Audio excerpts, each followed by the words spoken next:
Olá, Silvia, boa noite. Já te chamo daqui 5 minutinhos. Olá, Felipe Baeta, meu querido. Obrigado por estar aqui na nossa live.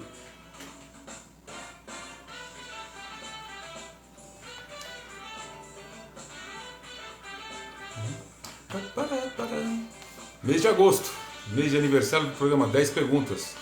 Hoje, dia 12, é o nosso quarto aniversário do nosso programa 10 Perguntas e vamos trazer um assunto muito legal que nós já queremos trazer há muito tempo. A nossa entrevistada já está na live, já vou convidá-la.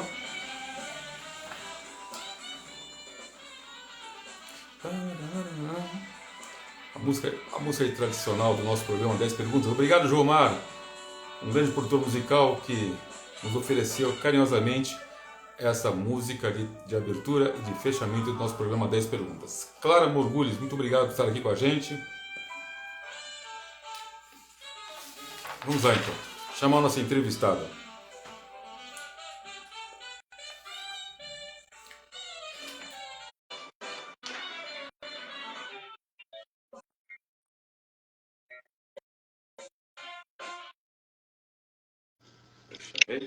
Olá, boa noite, estamos começando aqui pela arroba 10 Perguntas. Hoje a nossa live entrevista live é com Silvia Morgulhos. Ela que é veterinária formada pela USP, mestrado, doutorado e pós-doutorado e participante do Núcleo Feminino do Agronegócio. Boa noite, Silvia Morgulhos. Boa noite, muito bom estar aqui com você, participando, falando com o seu público, muito contente de estar aqui. Eu que agradeço por dar a sua disponibilidade de horário para estar aqui com a gente, falar de um assunto que a gente já queria trazer há muitos anos, falar sobre o agronegócio, esse empoderamento feminino à frente do agro, porque sempre foi muito do masculino, nós sabemos muito bem disso. Mas antes de começarmos com as 10 perguntas, gostaria que você pudesse falar um pouco da sua formação. Então, eu sou veterinária, né, de formação, formada na USP, fiz uma carreira acadêmica, fiz mestrado, doutorado e pós-doutorado, não no agro, quer dizer, eu fiz na ciência básica. Certo. E depois é que eu fui trabalhar, ajudando lá o meu pai para cuidar de fazenda, e que era uma grande paixão, né? Assim, é uma coisa que eu gostava muito. E nesse caminho, quer dizer, o meu pai, na verdade, ele ficava muito distante, quem tomava conta mesmo era eu. E passou cada vez ser mais eu. Sim. E aí a gente encontrou algumas amigas, fomos nos encontrando mulheres, né? E eu fui convidada para participar desse grupo, que é o Núcleo Feminino do Agronegócio, que tem as mulheres que participam da gestão do negócio mesmo, né? Então, são mulheres que estão ali na decisão e a gente troca muita experiência, é muito legal. A gente já está, acho que há 12 anos nessa vida aí. Então, o agro mudou muito nesse tempo, né? A participação das mulheres cresceu demais e também quer dizer, você vê um número de mulheres muito grande participando ativamente do negócio, né? Muito bom, muito bom. Já quero agradecer ao nosso grande amigo em comum, Paulo Furquim, um amigo meu de infância, que foi quem intermediou todo esse nosso bate-papo hoje, da segunda-feira, aqui, dia 12. Coincidentemente, querendo trazer esse assunto do agro, que é muito importante, uma mulher falando sobre isso, volto a dizer que o agro sempre foi muito do masculino, né? É o aniversário do programa de hoje, dia 12. Há 4 anos atrás, foi a minha primeira entrevista, dia 12 de agosto. Então, muito obrigado mais uma vez, viu? Olá, Regiane, olá, Edu, Clara Murgulho, está tudo aqui com a gente. Bom, vamos lá. De 0 a 10, qual o nível de representatividade do agro no Brasil? Olha, o agro ele cresceu muito, né? O Brasil se desenvolveu muito nessa área. E o agro, eu não sou uma economista, nem sou quer dizer, o Paulo poderia falar com muito maior propriedade sobre isso, né? Mas o Brasil é uma potência em relação ao agro, né? O Brasil tem algumas áreas aí que a gente fala da soja. O Brasil é o primeiro. Em geral, a gente é sempre o segundo produtor e primeiro exportador. Quer dizer, a gente é um exportador muito poderoso, né? E Certo. um produtor muito grande, né? E então a gente fica é uma coisa que o Brasil faz bem, né? O agro é uma coisa que o Brasil faz bem. É uma coisa que a gente tem que ter orgulho, porque a gente é muito bom. E o brasileiro não conhece bem, não sabe bem o quão bom ele é. Sim. Sabe? O Brasil é muito bom, ele produz bastante, ele consegue muita eficiência, né? Muita eficiência nessa área. Então, nós somos, só para a gente ver assim, soja, é, suco de laranja, carnes, bovina, frango, né? A gente exporta muito. Em relação à carne, por exemplo, carne bovina, Sim. a gente exporta muito. A gente é o maior exportador de carne bovina, mas 70% daquilo que a gente produz fica no Brasil. Quem consome são os brasileiros. Então, a gente produz muito para o brasileiro também. Então, não é essa coisa de que a gente produz e manda tudo para fora, sabe?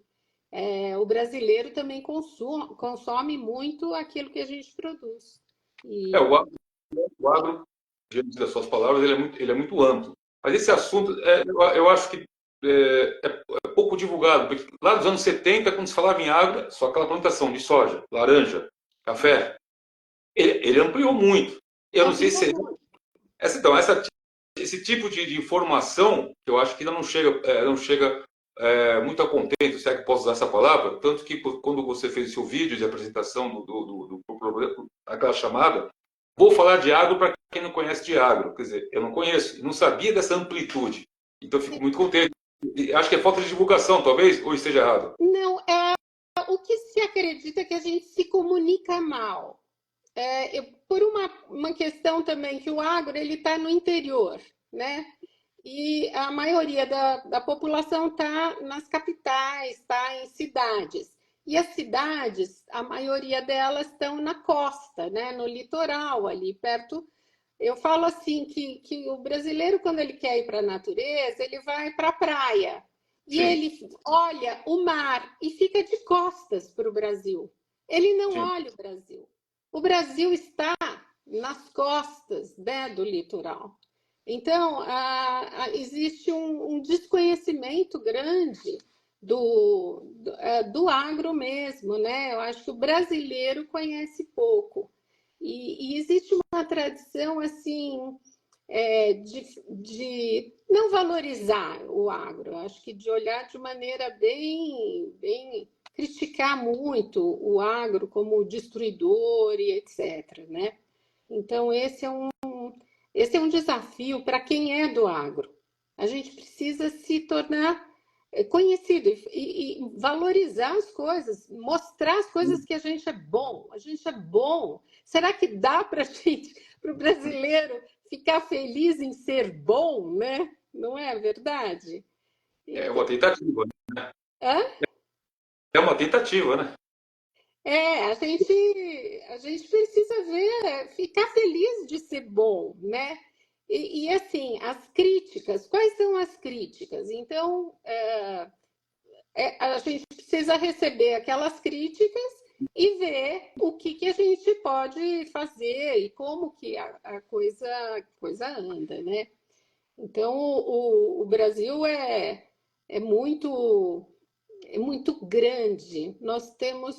Somos gigantes pela própria natureza, né? Então, isso favorece o agro de forma inequívoca. Quer dizer, o Brasil é grande, o Brasil tem solo, o Brasil tem sol, o Brasil tem clima, né? E o Isso é Brasil muito importante. tem pessoas e tem pesquisa, ele tem tecnologia. Então, o Brasil pode sim muito, pode melhorar, pode produzir muito, né? Ainda bem que eu trouxe esse assunto nesse momento, porque agora há pouco tempo, se eu não me falha a memória, na novela das 21 horas, passou muito sobre as tecnologias em prol do agro, coisa que a gente nunca tinha visto. Por isso que eu falo, às vezes a divulgação, você fala, o pessoal do interior, está na cidade, mas essa novela entrou dentro das casas de muita gente. E a tecnologia foi muito bem exaltada a favor da produção. Ou eu estou errado? Nossa, o agro deu um salto enorme em tecnologia, enorme. E isso é que deu a possibilidade dele crescer e ser o que ele é hoje, né? O Brasil, na década de 70, o Brasil era um importador de alimentos. A gente tinha pouca produção de alimento para a gente mesmo, né? Então, o Brasil fazia falta, a gente não tinha alimentos, né? A gente tinha que importar.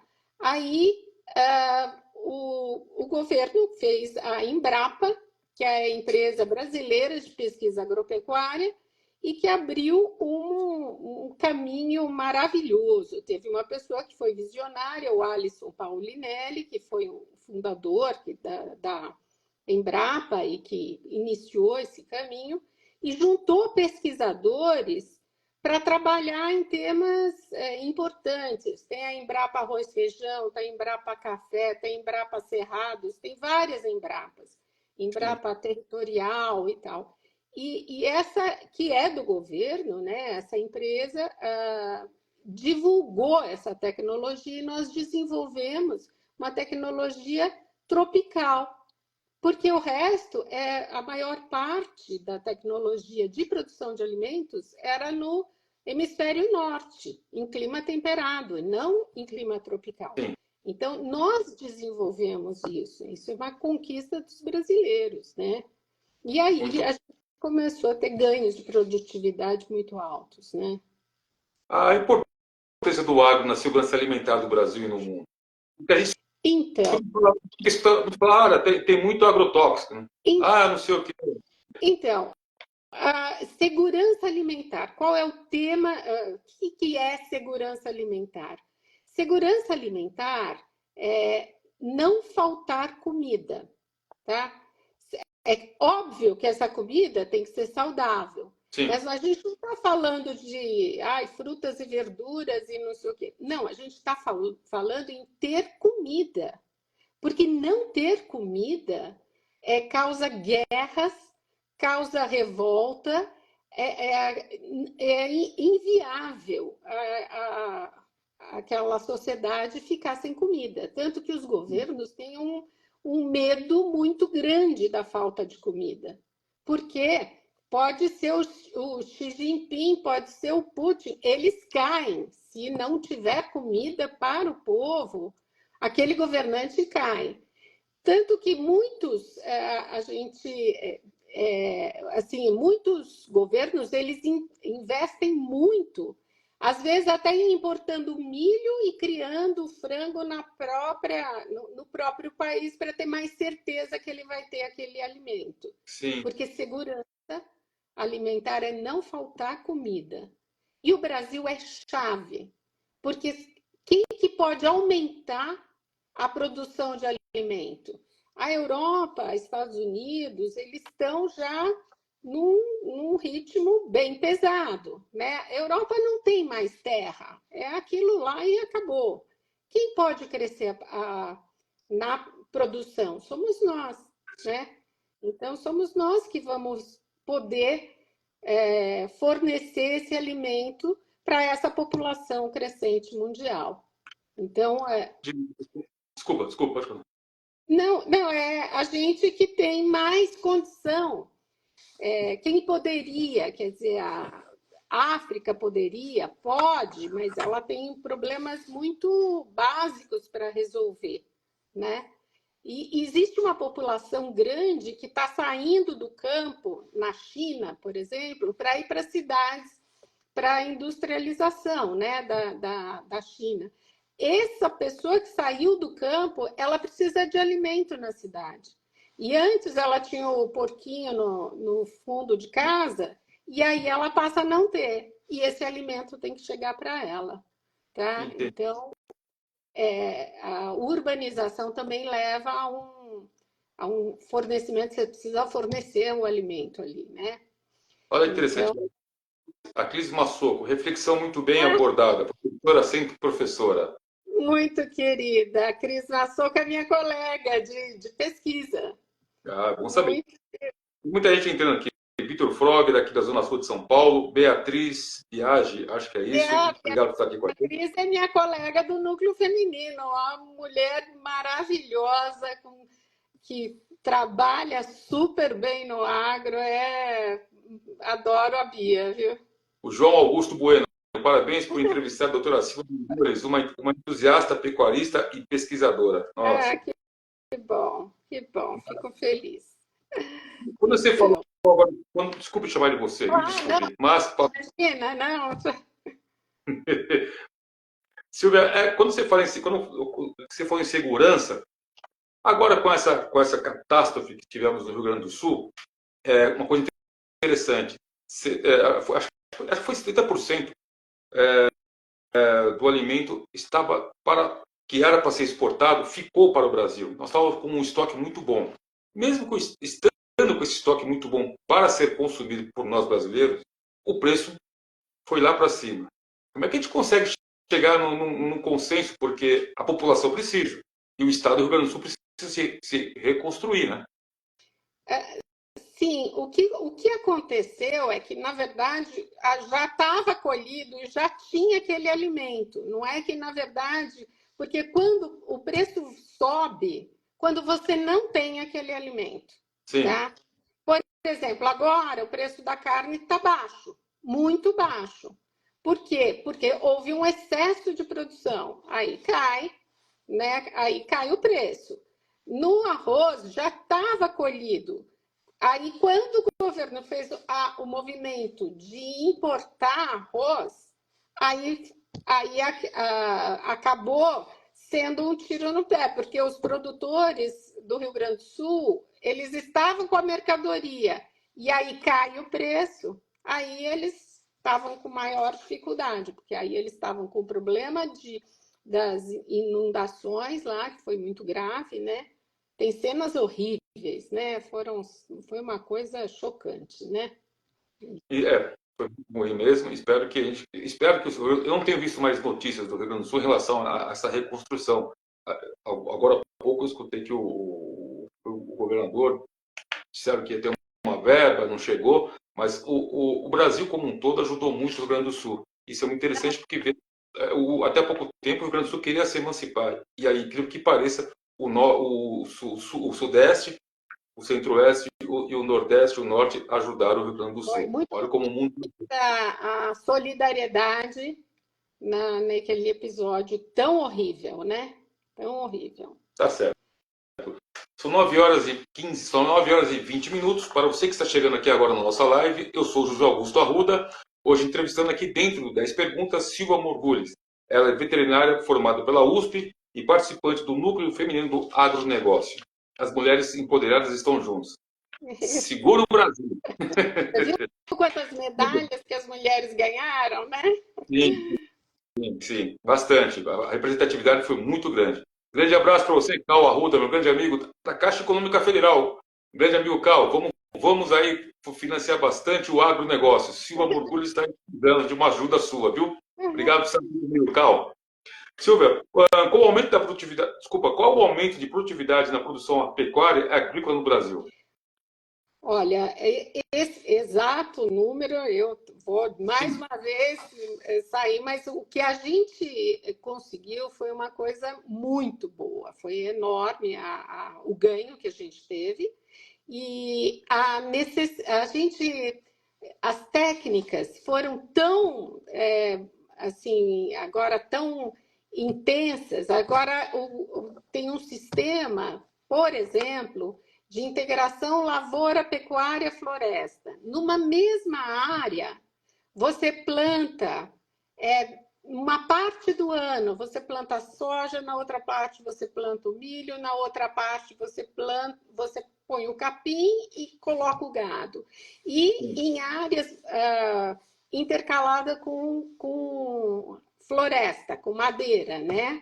Sim, Então, você utiliza naquela mesma área, você consegue várias colheitas num ano só, né? Isso no hemisfério norte é muito mais difícil, porque eles não têm o calor o tempo inteiro. E a sim, gente tem.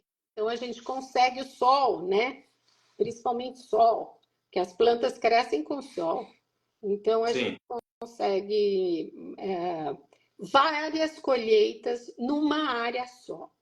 Isso representa você preservar muito mais, porque você tem uma pressão muito menor por novas áreas, porque naquela área você consegue uma produtividade muito maior. Então, isso é muito importante, né? A gente precisa de produtividade para diminuir a pressão de abertura de novas áreas, né? Isso é sustentabilidade. A gente precisa ser sustentável. sim, sim. É até bom que você comentou sobre a sustentabilidade. Chegou uma pergunta de uma grande colaboradora, incentivadora do programa 10 Perguntas, a Patrícia Curti, e que ela é aqui de São Paulo, aqui da Zona Oeste. E falou, olha, pergunta para a Silvia, com o ganho da produtividade no agro, influenciou ou pode influenciar na sustentabilidade? É muito. Esse ganho de produtividade vai ser a saída para o agronegócio também. Quer dizer, para a sustentabilidade que o agronegócio necessita. Porque o agronegócio ele precisa disso. Ninguém vai comprar de uma pessoa que destrói. Né? Eu acho que isso já tá, já é ponto pacífico, que os nossos consumidores querem que se preserve, né? Então, para você conseguir preservar, você precisa é, ter um negócio sustentável do ponto de vista econômico e você conseguir produzir o suficiente dentro daquela área que você tem e que está aberta. Tem algumas pessoas que falam de você fazer.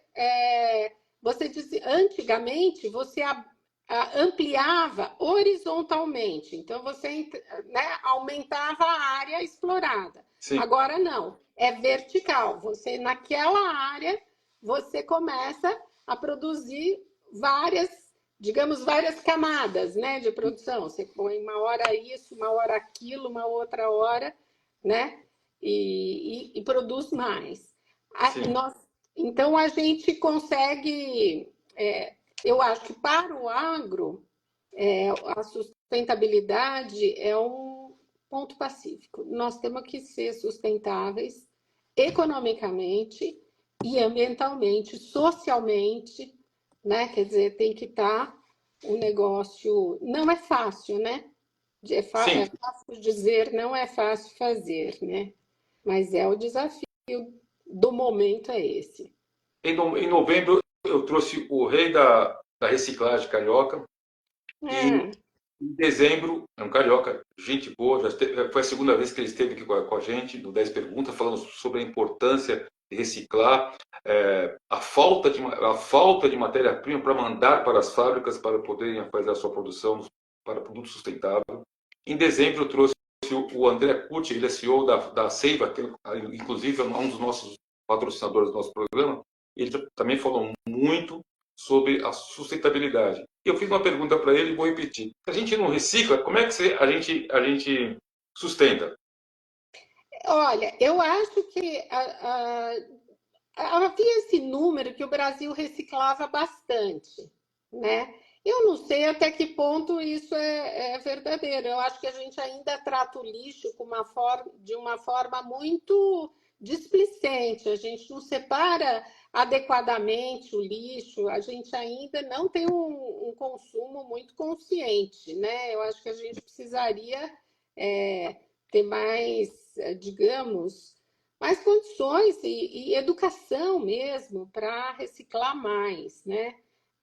A gente aqui, quando você mora numa propriedade rural, você é responsável pelo seu lixo, Sim, concorda? Você não pode ficar queimando o seu lixo na porta de casa, nem ficar jogando. uma garrafa de vidro, né, ou enterrando o lixo. Então, você tem que. A gente costuma levar para postos de coleta, mas ainda é muito misturado. A gente tem até dó desses caras da reciclagem, porque Sim. as pessoas entregam assim, sabe? Como, agora o problema é seu. Podia fazer como já é na Europa, né? Papel, plástico, vidro, tudo separadinho, bonitinho, né? A gente podia colaborar mais com a reciclagem, né? E falando em sustentabilidade, vou aproveitar, deixa eu mandar um abraço para o meu querido amigo André Curti, comentei agora, ele é da Seiva, olha aqui, da Seiva. Muito bom. André Curti, é da empresa Seiva, empresa que se orgulha em ser um marketplace com o compromisso de selecionar empresas responsáveis para oferecer somente produtos que sejam, ao mesmo tempo, bons para as pessoas e para o planeta.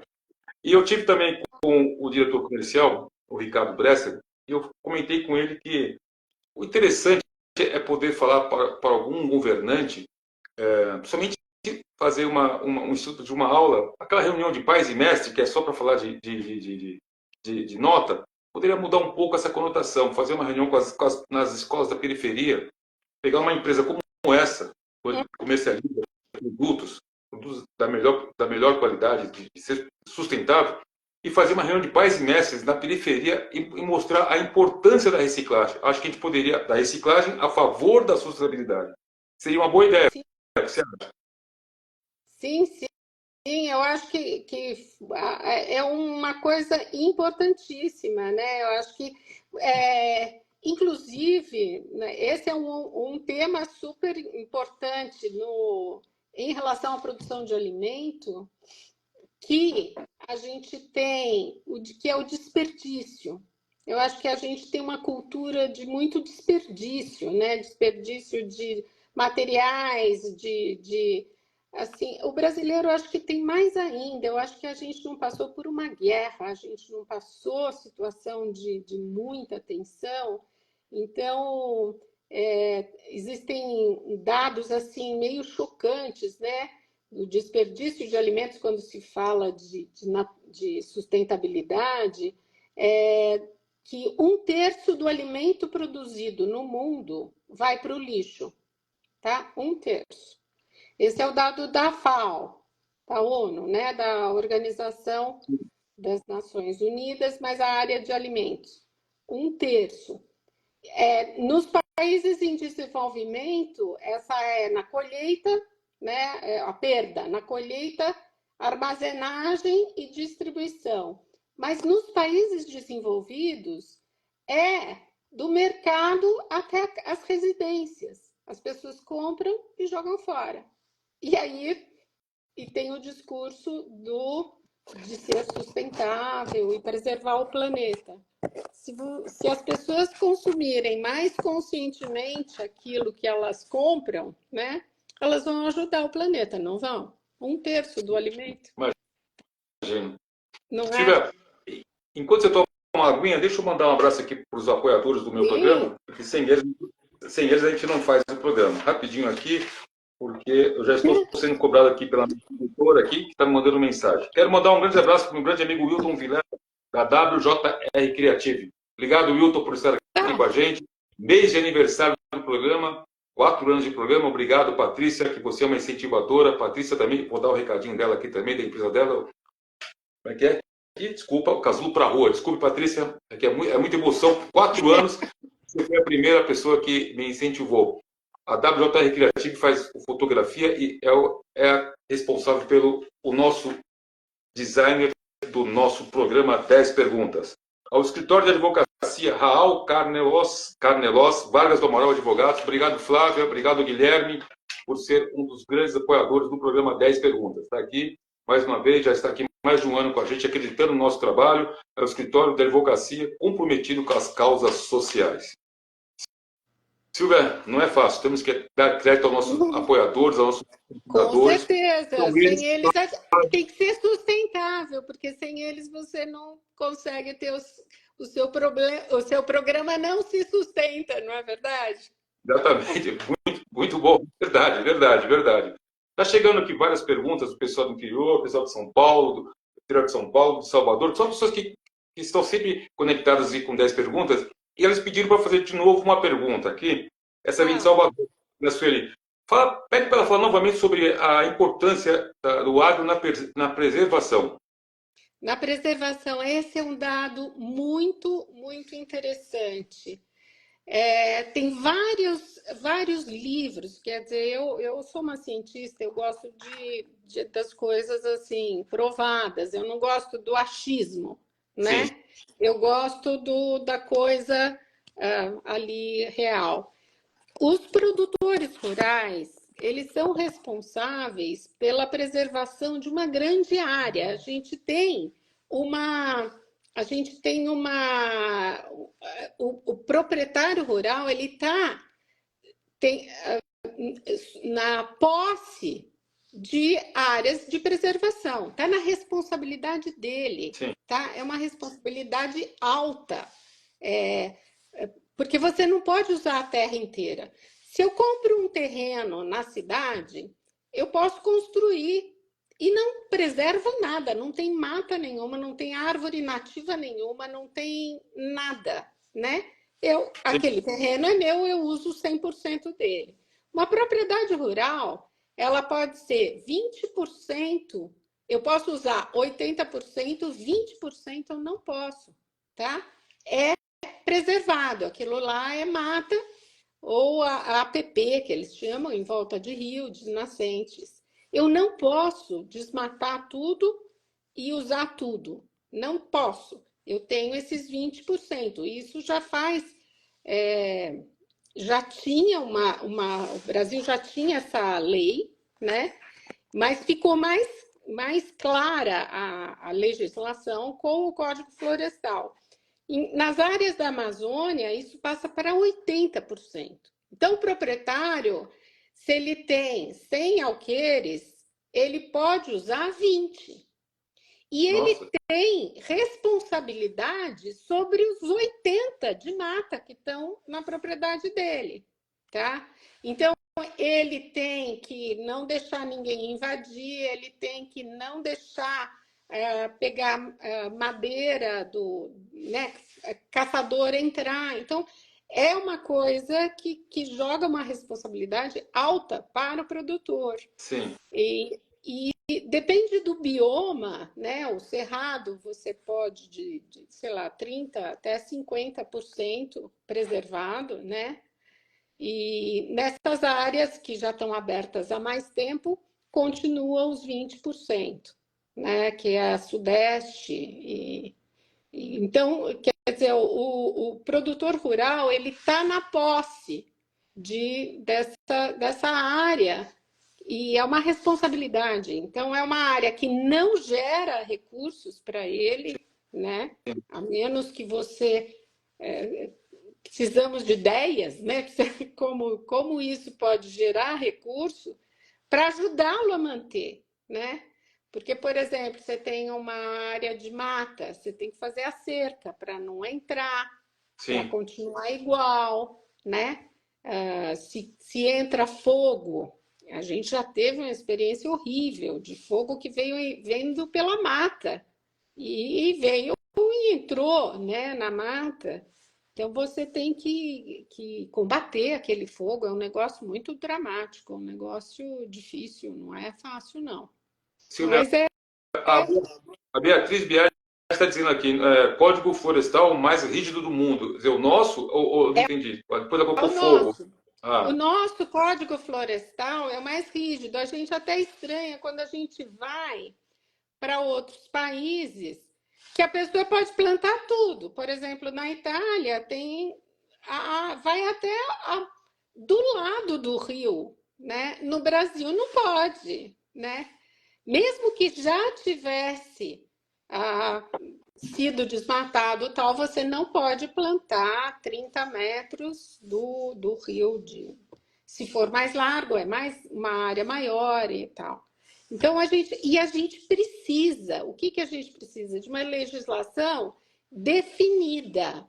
Porque quando há mais isso, há mais aquilo, aí que acontece? Bagunça, né? Aí quem faz errado é que se dá bem.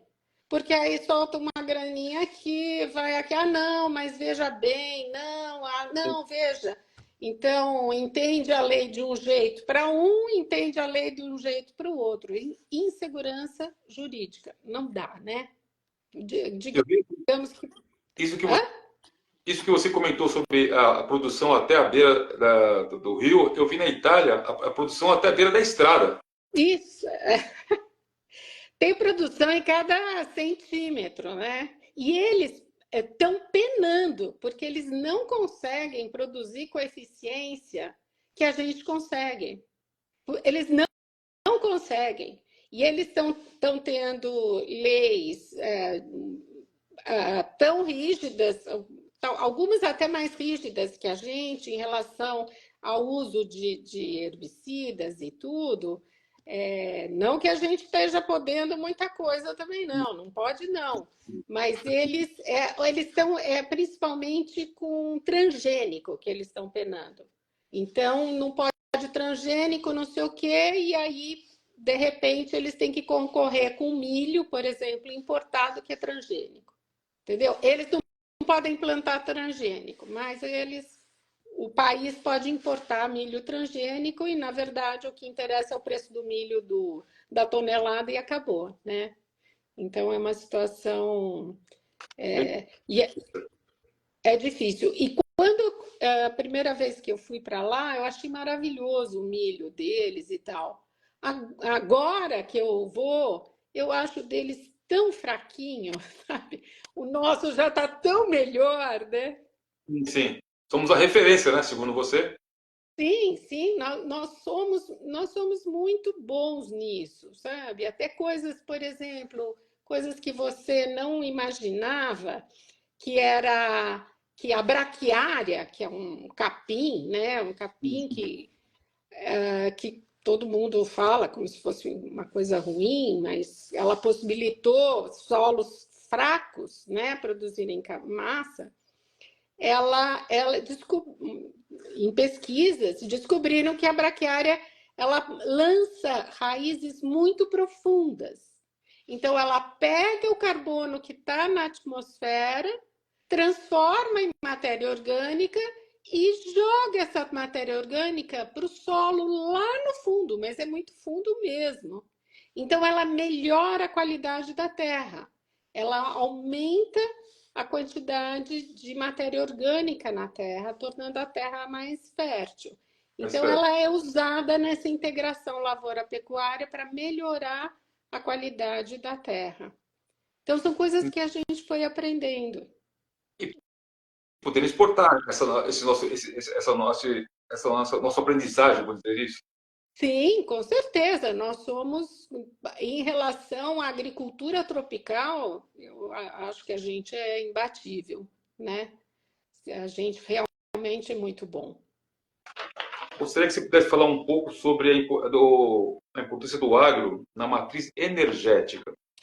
Bom, primeiro, é renovável, né? A energia produzida pelo agro, seja o etanol, biodiesel, ela é renovável, porque você planta de novo. Você não precisa desenterrar aquele carbono que milhões de anos ficou enterrado, ele foi enterrado lá, né? Sim. E aí você tira, põe no carro e joga ou põe na máquina, né? E joga para a atmosfera, né? O agro, ele pode produzir o biodiesel, ele pode produzir o biometano, ele pode produzir o etanol. E o professor Roberto Rodrigues, o ministro, que é um gênio e o agro deve muito. Aliás, hoje é aniversário dele. Parabéns, E doutor. parabéns ao ministro, né? Ele sempre fala que em relação à poluição, por exemplo, né? Se um navio carregado de etanol afundar no meio do oceano, o que acontece, né? Vai perder aquela carga, mas não vai ser um desastre ambiental como se fosse um navio de petróleo, não é verdade? Sim, sim. É um navio de petróleo que afunde, é um desastre total. E o do etanol, não. E o etanol, quer dizer, o agro, é capta essa molécula de carbono para fazer outro produto. Quer dizer, você está ajudando, né, o ambiente, você está melhorando e renovando.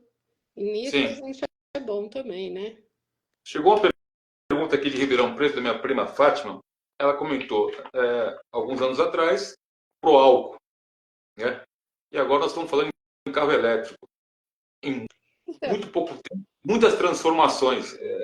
É o tal do consumo necessário? o Ou... carro elétrico é uma dúvida, né? Porque se você tiver energia elétrica gerada por fonte não renovável, o Brasil tem hidrelétrica, né? Tem fontes renováveis, né? Pode ser eólica, pode ser solar. Mas se você tiver energia elétrica gerada por carvão, por exemplo, esse carro elétrico, na verdade, ele está usando carvão, você concorda? Sim, E que não é renovável, né?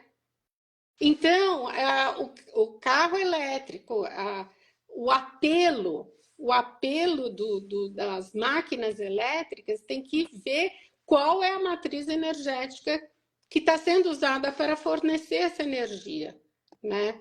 Para se polui ou se não polui também, né? Se é renovável ou não. Se for carvão, não vai dar certo, né? Não vai ser renovável.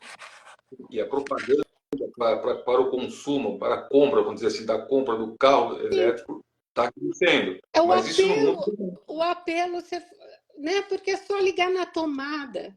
Mas você pensou no que vai da tomada lá para, né? De onde veio aquela energia que saiu na tomada, né? Aquela energia é renovável? Será que você está sendo tão sustentável quanto você pensa, quanto estão falando que você é, né? Quando te vendem um carro elétrico. Então, a energia renovável ela tem que estar na base da ideia. Quer dizer, você precisa ampliar toda vez que tem que ampliar a maneira de ver, né? Não ficar vendo só pontual. Acho que tem que ampliar. Voltando naquela minha frase, se a gente não recicla, não sustenta, se não sustenta. Não sobrevive, né? Precisa sobreviver aí, nós todos precisamos nos sustentar, né? Que o mundo é um só, né? Isso está bem claro que o mundo é finito, né? São 21 horas, nossa, 21 horas e 44 minutos. Para você que está chegando aqui agora na nossa live, eu sou o José Augusto Arruda, hoje entrevistando aqui dentro 10 perguntas, Silva Morgulhes, veterinária formada pela USP e participante do núcleo feminino do agronegócio. A gente vai querer falar, daqui a pouco eu vou perguntar um pouco mais sobre essa união das mulheres com esse núcleo feminino, porque tiveram, acho que ainda tem embates em relação ao mercado, que eu comecei falando que era muito fechado, para não falar muito masculino, porque daqui a pouco vai me dar problema aqui na live. Era muito fechado. Depois eu vou voltar nesse assunto. Mas antes deixa eu mandar um grande abraço para o meu grande amigo Rodrigo Bresser Pereira, ele que é o CEO da Bresser Asset, é a empresa gestora independente de fundos com foco no mercado brasileiro de ações. Com mais de 15 anos de excelentes resultados, a empresa administra fundos de ações no multimercado. Rodrigo, muito obrigado. Mais um apoiador do nosso programa. 4 anos e você já está aqui há 2 comigo. Muito obrigado mesmo por estar comigo, por estar no nosso programa. E tem mais um aqui. Se eu não falar, antes de dar o último apoiador, eu vou falar um recado social. Inclusive, ela está até aqui com a gente na nossa live. O pessoal do Casulo para a Rua. Gente, nesse frio, gostaria de ajuda de vocês. Casulo para a Rua. Quero mandar um grande abraço para Bibi Fragelli, Patrícia Curti e Ivone Furtado. Casulo para a rua é um saco de dormir quente e impermeável para abrigar pessoas em situação de rua e oferecer trabalho à renda digna a costureiras em situação de vulnerabilidade.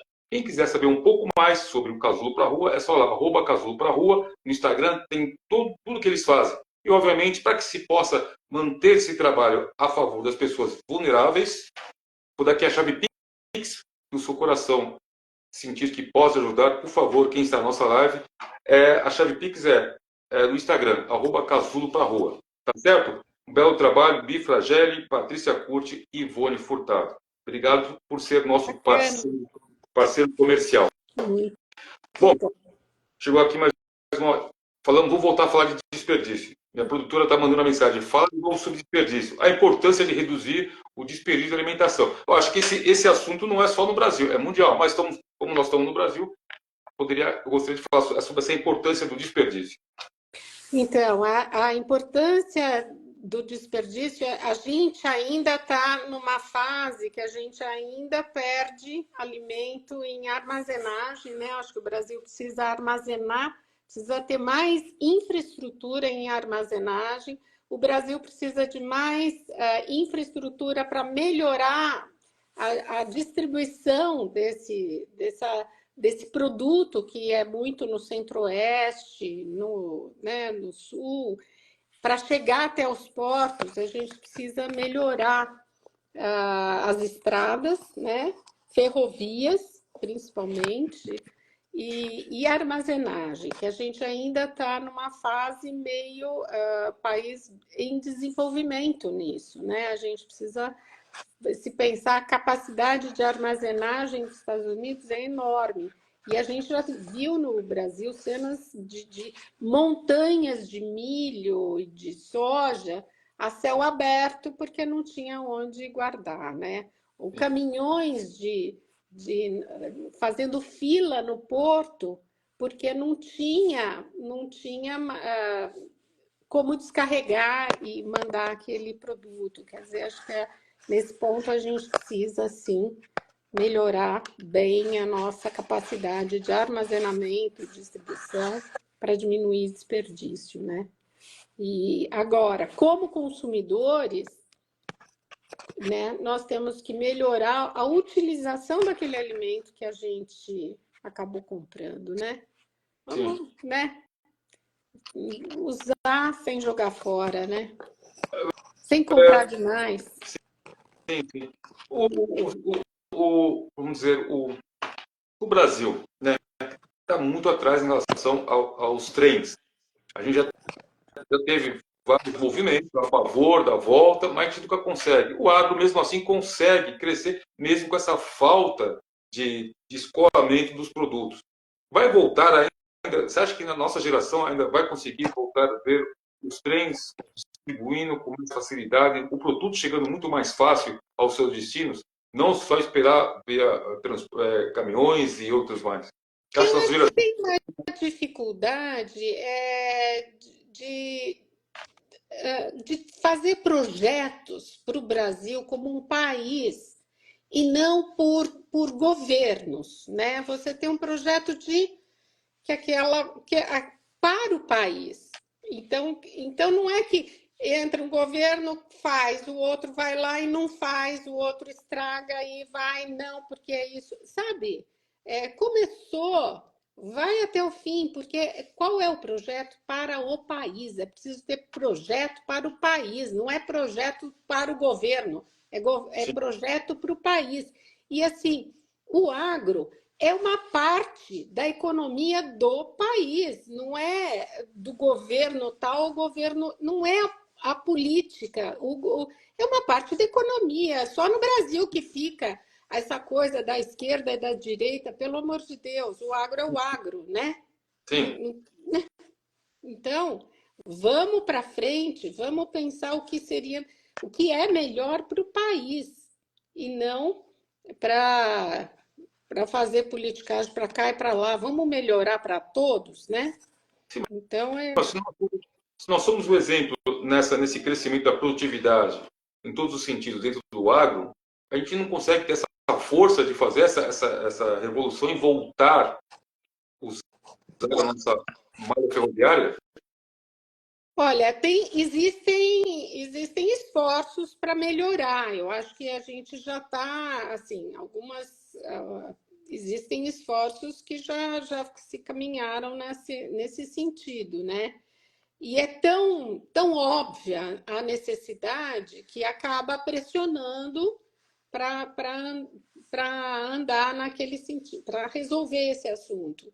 Mas ainda é muito sensível esse assunto, né? Aí o outro acha que, não, eu acho que nós precisamos realmente parar de fazer políticas que são só para políticos, né? E fazer política para o país, né? Vamos lá fazer e acontecer para resolver o problema do país, né? Sim. Não perder esse produto que a gente fez, gastou água, gastou luz, gastou tempo, gastou semente, gastou isso, né? Sim. E aí perde no meio da estrada, porque é tudo estrada péssima, o caminhão esburacrada, o caminhão não é próprio, né? Então, vamos vencer esses percalços, né?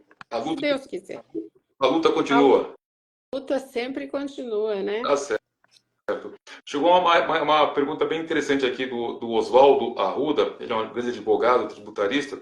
Ele falou, como o poder aquisitivo da população influencia no consumo de proteína animal? A gente já comentou um pouquinho isso antes, mas gostaria que pudesse falar novamente. Tem muita gente entrando na live, inclusive.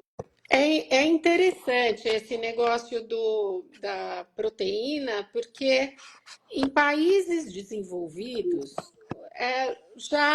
eles já comeram bastante proteína, né? Sim. Mas em países em desenvolvimento, qualquer aumento no poder aquisitivo aumenta o consumo de proteína animal, tá? E a tendência vai ser os países melhorarem o seu poder aquisitivo, né? É uma tendência, não é a África ficar cada vez mais pobre, né? Ou na Ásia eles ficarem cada vez mais pobres. A tendência é que eles melhorem o poder aquisitivo. Com a melhora do poder aquisitivo, vai haver um aumento de consumo de proteína animal. Isso não vai acontecer nos Estados Unidos e não vai acontecer na Europa. Mas a maior população não está nos Estados Unidos e Europa. O mundo é muito maior, né? Sim. E essa população que não tinha acesso à proteína animal, ela vai consumir. É papo 1, é tiro e queda. Podendo, compra, né? Se não puder, não compra porque não pode, né? Então...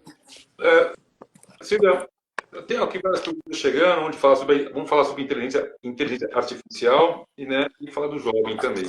Eu gostaria que você falasse um pouco também do núcleo feminino do agronegócio, essa união, quando começou, em quem que vocês estão batendo de frente, quais são os percalços, os objetivos.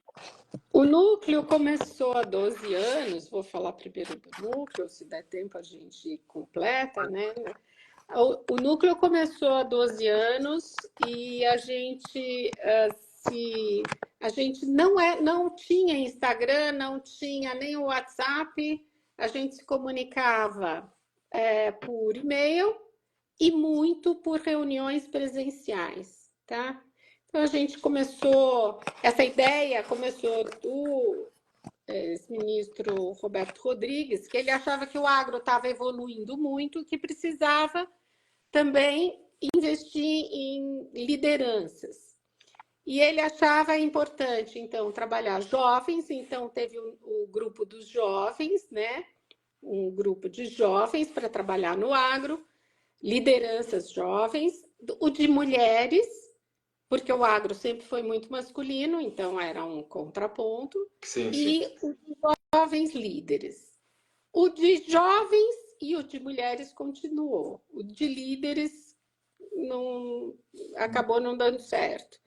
E a gente começou primeiro com reuniões na Fiesp, Depois, na Rural Brasileira, que também é a Sociedade Rural Brasileira, que também nos ajudou. Mas a gente começou a uma troca de experiência muito rica, tá? A experiência de uma ajudando a outra, sabe? E a gente formou um grupo muito sólido, sabe? A gente tem assim relações fortes umas com as outras, então a gente se apoia muito. As mulheres chegaram, às vezes, nas posições de gestoras do negócio porque o pai morreu ou porque o marido morreu, porque elas naturalmente não eram as sucessoras, alguma coisa, né? Então, sempre, em geral, numa situação dramática, né? Então, que acaba na mão daquela mulher. E sempre mulheres, essas mulheres são mulheres, eu falo ímpares. Elas não, elas são muito especiais. Eu acho que todas têm uma história de vida muito rica. E a gente criou esse núcleo que a gente troca experiência e a gente aprendeu demais. A gente teve palestras com pessoas. Nossa, é muita coisa que a gente aprendeu. Eu estava vendo há pouco tempo, a gente foi na Embrapa Territorial, a gente foi na Embrapa Meio Ambiente, a gente fez um agora de gestão, sabe? De pessoas, os 5S, os sistemas da Toyota para aprender aplicar na propriedade rural, sabe? Coisas assim muito ricas aí que a gente consegue aplicar.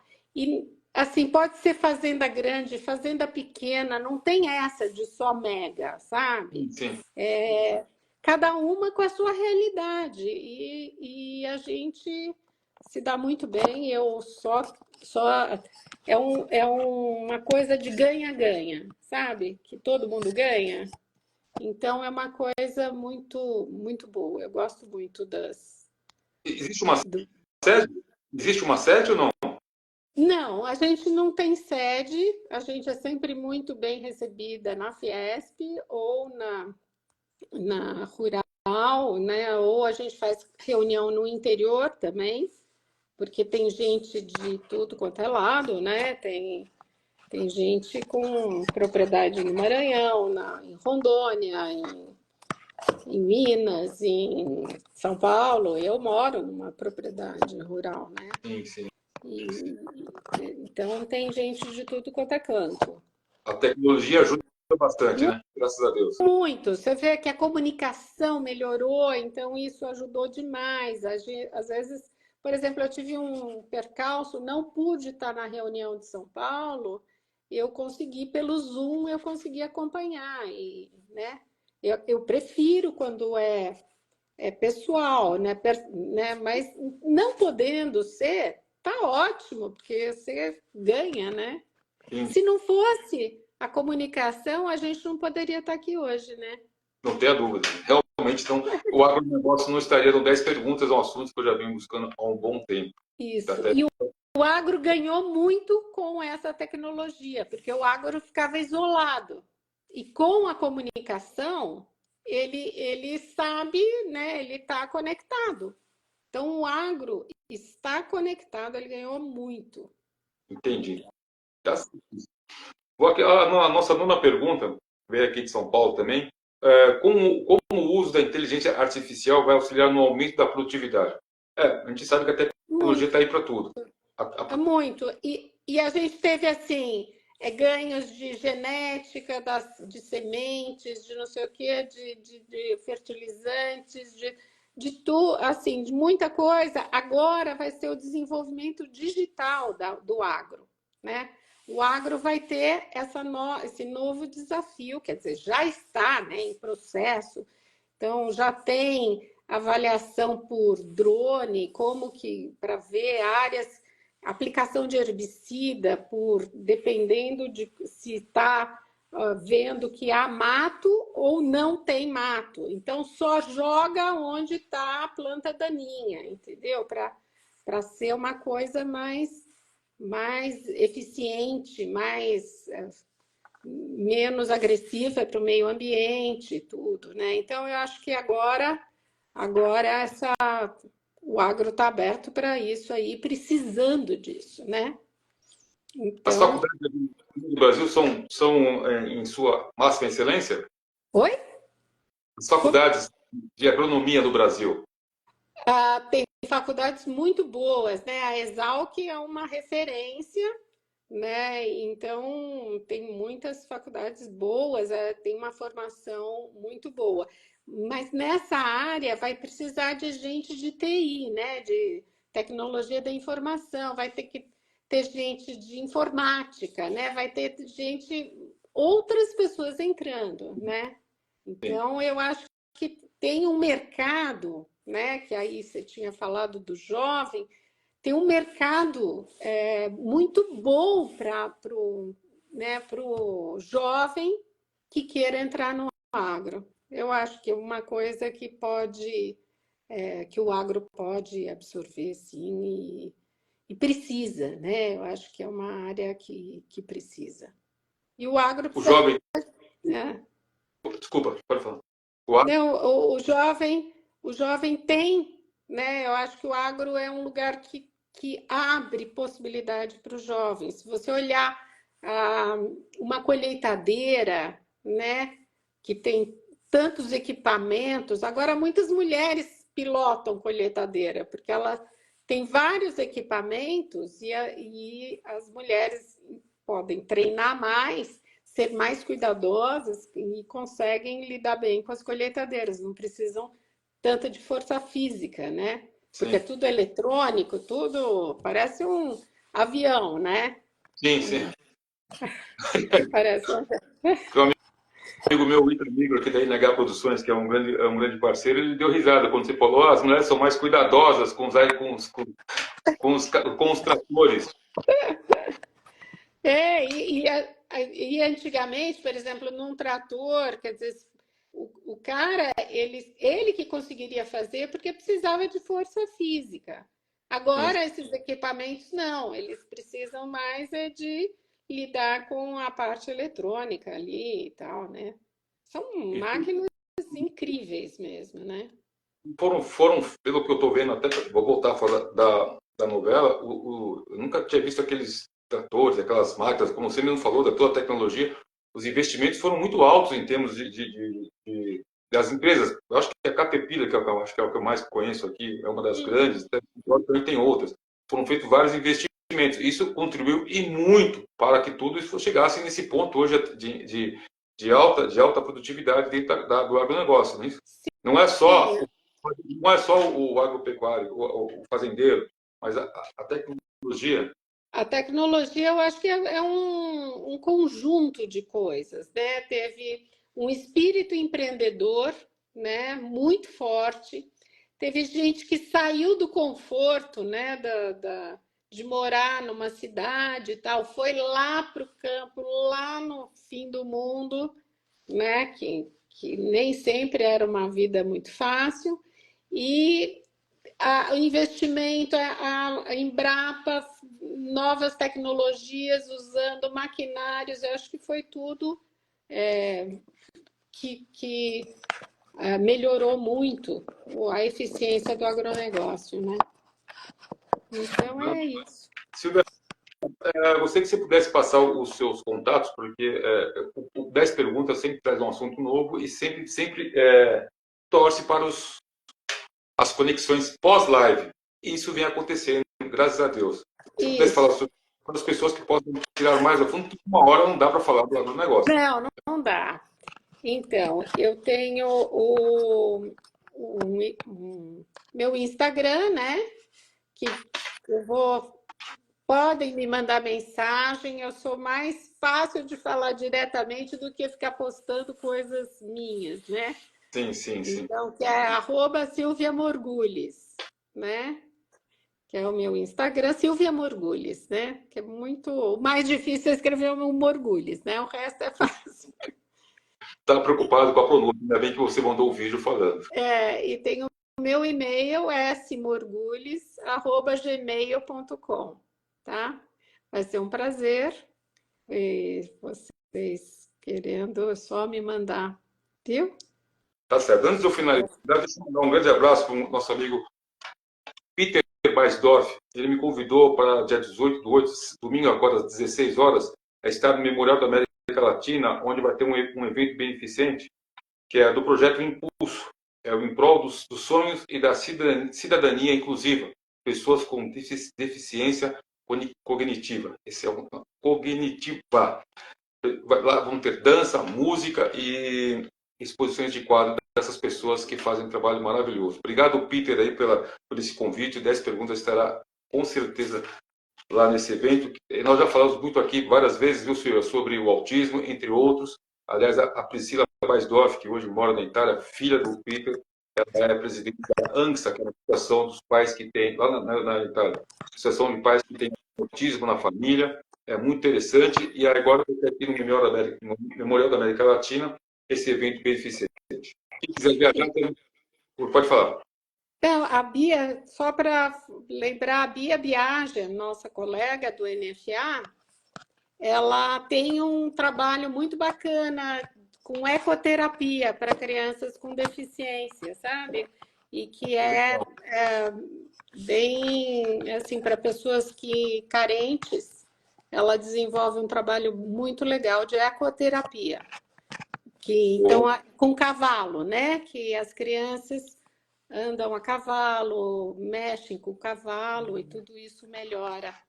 Vamos ter mais perguntas, então. Tá bom. Rapidinho, mas antes, eu sempre peço para a pessoa entrevistada mandar uma mensagem positiva. Pode tomar um pouco a sua água, que eu vou mandar mais um abraço para o parceiro comercial, para quem quiser viajar. Aqui, ó, Ubuntu Viagem. Viagens, turismo e cultura. Ubuntu Viagem. Tá certo? Obrigado, Luciana. Obrigado, esposa, por estar aqui com a gente. O nosso grande amigo Júnior, lá de Salvador, faz um trabalho todo ligado à fotografia. Quem quiser fazer trabalhos fotográficos, shows, eventos, pode contar com ele. É o nosso grande amigo, nosso grande parceiro comercial. E quem gosta de comida, foi o Rô quem fez, que ele faz doces gourmet. Se quiser uma festa, quando vier aqui para São Paulo, quiser os brigadeiros, mas o nosso grande amigo Ronaldo, que é do gourmet, do doces gourmet. Obrigado, Ronaldo, parceiro comercial. Logo ele vai mandar um presente para você, já conversou comigo. Todo entrevistado agora ganhará um mimo, um doce, né? Então é isso.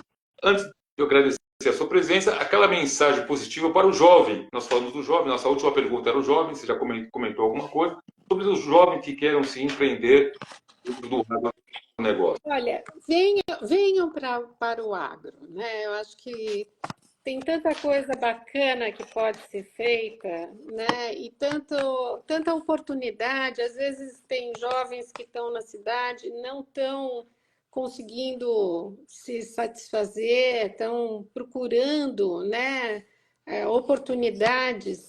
E o agro tem essas oportunidades. É uma área que o Brasil está crescendo, o Brasil está se desenvolvendo, então não é um lugar que estão fechando as portas, né? As portas estão sendo abertas no agro. Então, o agro é uma possibilidade de crescimento. E dá para vir, quer dizer, o que a pessoa faz vai servir, né? Ela está disposta a conhecer. Eu acho que venham conhecer o agro que o Brasil faz bem, o agro que preserva, o agro que não destrói, o agro que trabalha com bem-estar animal. Existe, sabe, a coisa boa do agro. Bandido existe em tudo quanto é lugar, né? Mas a gente tem esse lado muito positivo, né? De coisas benéficas que o agro tem para trazer para o país. Então, que a gente fique bem, né? Eu vejo aqui em São Paulo a grande exploração do crescimento da parte imobiliária, né? Cimento para tudo quanto é lado. Todo mundo crescendo, os prefeitos, as pessoas as construtoras fazendo aí, pedindo para mudar o zoneamento, vamos crescer porque precisamos. No interior eu não sei como está, mas tudo que sai de São Paulo começa a se proliferar para o estado de São Paulo. E aí chega no interior. E o interior, quanto mais longe, melhor. Mas o de perto já não tá, já está tudo cimentando. Com novos condomínios de alto luxo, não é alto custo, luxo. Aqui em Sorocaba, Campinas, está um absurdo. Não é preocupante isso? Eu acho bastante preocupante. Até quando a gente visitou a Embrapa, uma pergunta que a gente estava falando sobre aquecimento, né? Como as cidades estão quentes. Mas Sim. também é tudo cimentado, tem pouquíssimas áreas verdes, né? E aí eles estavam falando do aumento da temperatura e eu perguntei para ele se tinha uma comparação quanto mais longe da cidade, sabe? Como que estava esse aumento da temperatura, não tão próximo da cidade, mais longe, se estava aumentando tanto ou não, né? Que as cidades são fontes de calor, porque realmente não, né, muito artificial demais, né? É muito mais gostoso, né? Muito mais prazeroso você estar num lugar que você está em contato com a natureza. Eu adoro trabalhar em contato com a natureza, né? Próximo dos animais, eu adoro. Para mim, a minha vida é essa. Eu não consigo mais ficar em São Paulo. Eu fui criada em São Paulo, acho difícil ficar, né? Eu consigo ficar um pouco, mas ficar o tempo inteiro eu acho duro. Acho bem duro, Imagino, imagino. né? Silvia, eu quero agradecer a sua presença aqui no 10 Perguntas, Eu que na primeira agradeço. entrevista. Foi um prazer falar com o seu público, viu? Adorei, muito bom. E a gente está aqui. Eu acho muito importante falar sobre temas que não sejam do nosso métier, assim, né? Quer dizer, trocar informações, né? Isso é muito importante. Essa é a função, né? Há 4 anos, o 10 Perguntas, de fazer as conexões e sempre trazendo assuntos que são do nosso cotidiano. O agro, para quem não sabe, é do nosso cotidiano, porque a gente come, a gente bebe, então Sim, estamos vendo a coisa acontecer, o crescimento, como você mesmo falou. Então eu fico muito contente, esse é o mês do aniversário do programa, e trouxemos um assunto que era necessário de uma pessoa que se predispôs, porque várias pessoas foram contactadas, mas aí olham para o Instagram, só tem 10 mil, eu quero muito mais, e não se preocupa com o não, conteúdo. sabe o que eu acho? Acho que fica. E é assim, o agro, falar para o agro, não tem graça, né? Não, A gente já se conhece, a gente já. Né? A gente tem que falar com quem não é do agro. E assim, a gente está disposto, por favor, né? Perguntem. Eu posso passar dados. Eu vou passar dados de cientista, não vou passar dados de achismo e tal, né? Para quem quiser, tá bom? tá certo. Para quem chegou agora na nossa live, eu acabei de entrevistar a Silva Morgulhos, ela que é formada em veterinária pela USP. E daqui a pouco vai estar aí no GTV gravado e amanhã, a partir do meio-dia, vai estar a live no programa 10 Perguntas no canal do YouTube. Para você saber tudo o que aconteceu nessas últimas 1 hora e 15 minutos que nós ficamos aqui batendo um papo com a Silvia. Mais uma vez, muito obrigado. E tudo que sair de novidade, pode mandar o link que a gente vai divulgar bastante aqui dentro do 10 Perguntas. Como dizia um grande amigo, não use e abuse do programa 10 Perguntas. Muito bom. Tá bom?